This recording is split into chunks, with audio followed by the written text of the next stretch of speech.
All right, as I mentioned a little bit earlier on the program, the big sleep out is happening now. Hillary could be bothered to go and check in on Aziz, our valued staff member, albeit he's one of the minor ones. But I couldn't be bothered, so I thought I'd do it on air. Aziz, hello, good morning. Good morning, Paul. How you doing? I'm doing well. You're lying on a mat. Let's just paint the picture. You lucked out weather-wise last night. 6 degrees, that's not too bad. Yeah, not bad at all. But, at 2 o'clock, the temperature just dropped and it was just almost unbearable. But, we got through it. It didn't rain. And that's, a great thing because in Auckland it always rains. But, yeah. Did you make any friends? Because that was one of the aims for you, wasn't it? I made a few friends, actually, yeah. Oh. Everyone here has been really, really nice. I tell you what, though, my back is going to be the death of me at the moment. Concrete is not fun to sleep on. No, absolutely. All right, we're going to check in with you during the morning, but ballpark, how much money have you raised personally? Personally, I've raised about $1,000 at the moment. Oh, that's fantastic, so, Aziz. Good for you. Still climbing. That is fantastic. And all up, do we know what the combined figure is for the Lifewise Big Sleep Out this year? Yeah. So their target was about $250,000. They made $177,000 last year, and we've just hit about $266,000. Oh, well, come back. They're over their target. Come back now. All right, Aziz, we'll check in with you very shortly, during the morning. But still watch out because, it's always darkest before the dawn, as they say. Anything could happen yet. Aziz, as you know, has spent the night. Aziz, in case you're thinking, who is this Aziz? What is this Aziz you keep referring to? Of course, he's one of our star performers here on Paul Henry. And he spent the night on the streets of Auckland as part of the big sleep out. As we've already said this morning, Aziz, you lucked out temperature-wise. Yeah, it did. We only hit, 5-6 degrees overnight? I know, 6 degrees. And no rain. No, yeah. Perfect. How some of the big names that have been sleeping out overnight? There's about 130 people here. I've seen Lila Hare around, Jacinda Ardern's around. Who else have I seen? I've seen a couple of the blues players. I don't know their names, but they're pretty huge, so I knew they were blues players straight away. Have they managed to stay out for the whole night? Did they manage to win, at least at sleeping out? They did. Hillary came down to see you this morning. She brought you a care pack. What did you take, Hillary? Yes, it was so lovely. I got up really early and made him some hot chocolate. You made the hot chocolate? And I stopped off on the way and bought pies and sausage rolls. How many? 4. Really? And apples and fruit and things. And some chocolate. Well, he doesn't eat as well as that when he's not doing the sleep out. No, but he's had a cold night. Did you share your pies and everything, Aziz, or did you just sort of store them up for later? I actually haven't tucked in yet. And actually, Hillary, I know you're saying you woke me up, but you know what? Who doesn't want to be woken up to a smile and a beautiful face like yours? So thank you so much for coming this morning. It was so nice. Leave alone hot chocolate, warm pies and sausage rolls. All right, Aziz, brilliant, lovely. Well, we will be back with you a little bit later on. And later on in the program, too, towards the end of the program, I'm going to talk to Aziz about why he's doing it, because Aziz, and everyone has their own reasons for doing it. He has some very special reasons for doing it. Let's get back to Aziz, who slept outside for the big sleep out last night. And you managed it okay, Aziz, didn't you?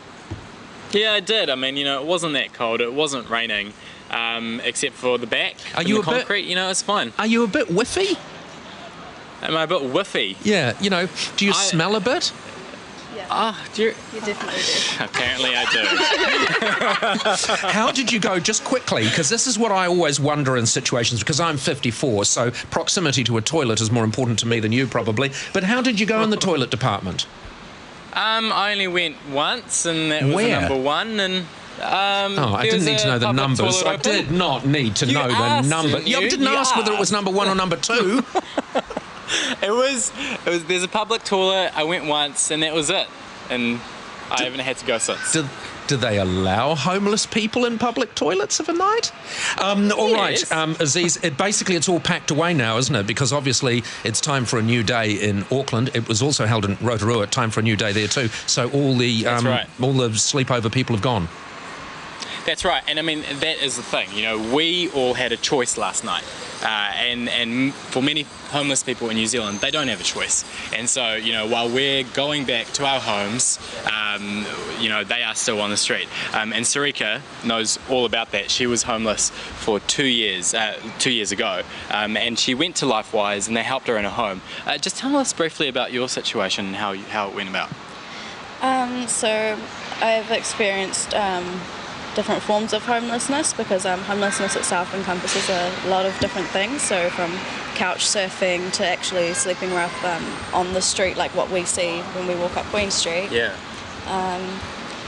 And I only came out of that with the help of Lifewise. There's a common misconception about homeless people and the definition of homelessness, isn't there? Yeah, definitely. I think the actual, how you class homelessness is just the feeling of not feeling safe or that you belong in a place, and that comes from within. Yeah. Yeah, definitely. And finally, I mean, you know, you've seen us all sleep out. I mean, it's obviously not as rough, not as hard as what you went through. Seeing this event, you know, it is, on one hand, it's an indication that homelessness still exists. On the other hand, it's raising awareness, isn't it? Yeah, totally. It makes me really angry, actually, that this is the 6th year that we're having a sleep out, and we shouldn't need a 7th. We shouldn't need this little annual reminder that there's still homeless people in our street, and we can all pretend to know what they're going through and then carry on with our lives, waiting till this happens again next year. It's not good enough. Yeah. Hopefully this is the last one this year. Yeah. Hey, we're going to talk to you. I'll talk to you a little bit later, Aziz, about your personal experiences as well. Can you hear me, Sarika? Yeah, I can. Hey, thank you for coming on the program this morning. How badly does Aziz smell? Oh, like, I was standing by a rubbish bin before, and it didn't even compare, you know, like, I'm trying to breathe right now. I know, it must be so hard, but you're very well composed. Thanks for joining us, Sarika. Thank you. Aziz, thank you very much. As you would know, the big sleep out has just taken place overnight. Hundreds of people in New Zealand, in both Auckland and Rotorua, were part of it. Homelessness in New Zealand is a major. Aziz was one of those people that took part, and he joins me now from outside AUT. So Aziz, everything's been packed away. All of the sleep out people have gone. Let's very quickly do the numbers. You were aiming to raise $250,000 this year. Yep, and we basically got to 264,000, and with possible dollar matching, we'll hopefully get to 280,000. And where does that money go, Aziz? It goes to Lifewise, who take a first home approach into tackling the homelessness issue in New Zealand. It goes towards housing first, and then after that housing is given to those homeless people, then they get the help, the mental illness help, the addiction help, that kind of stuff. And they address the reason they were homeless in the first place. Now, you raised just over $1,000 yourself. That is a brilliant effort. Thank you. Thank you very much. You're taking part in this, Aziz, not just because you're a nice guy and you're philanthropic and you recognise this as a problem. You're taking part in this because your family were homeless in New Zealand. Yeah, I came from a family of about 7 people, and I was actually, when I was born in the Gulf War, and we were twice displaced. So we escaped that Gulf War, and we came to New Zealand. I was about 2 years old when the war finished, and yet we found ourselves fighting yet another war, trying to find living in this country. So how old were you then? I was about 2.5 years old. And this would be etched in your memory, because you were telling me the other day that you can remember there were nights that you would sleep, your entire family would sleep at railway stations. Yeah. I mean, I remember going to a railway station, actually the Panmure railway station, and we would go there, and we'd sort of be waiting throughout the whole day, and we just wouldn't leave. I mean, it'd be the next morning, and we'd still be there. And I just because obviously you wouldn't have known that you were homeless. That was just the way you lived. It must have been really hard.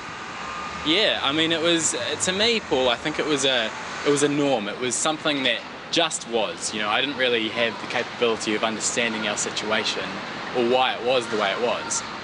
But it just, I mean, that was life. And I guess one huge part of that was my mum.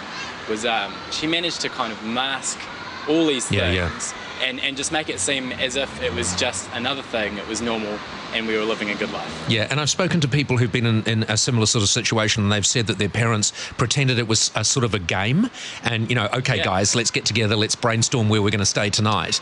And, you know, that must be doubly hard for your parents, because they are homeless, they're trying to do the best for their children, and yet at the same time shield them from the fact that it is actually a pretty horrific situation to be in. Completely. I mean, just imagine the sheer amount of strength at least my mother would have had to make sure that we didn't realise it. You know, I recall like one moment where we were walking down Camp Road, not a very nice neighbourhood back in the day in South Auckland, and we were walking to this dairy pool, and I just walked in, and I didn't really understand what I was doing. I picked up a packet of chips and I walked out, thinking that, you know, that was okay. And my mum actually looked at me and she was like, "What are you doing?" And she made me march right back in and give those chips back to the dairy owner. Good for her.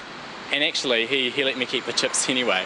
And the other thing is, you know, like McDonald's, you know, what was one person's treat, for me, was a staple. That was the staple diet. Yeah, because that was at the time, that was the cheapest place for your parents to buy food for you.